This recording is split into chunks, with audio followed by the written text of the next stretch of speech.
بسم الله الرحمن الرحيم ربنا آتنا في الدنيا حسنة وفي الآخرة حسنة وقنا عذاب النار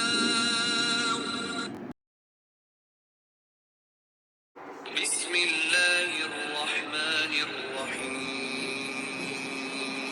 ربنا آتنا في الدنيا حسنة وفي الآخرة حسنة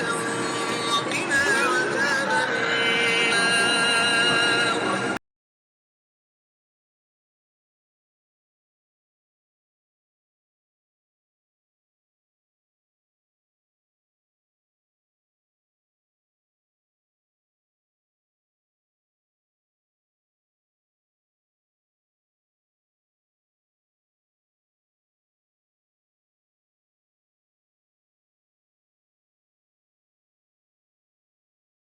الرحمن الرحيم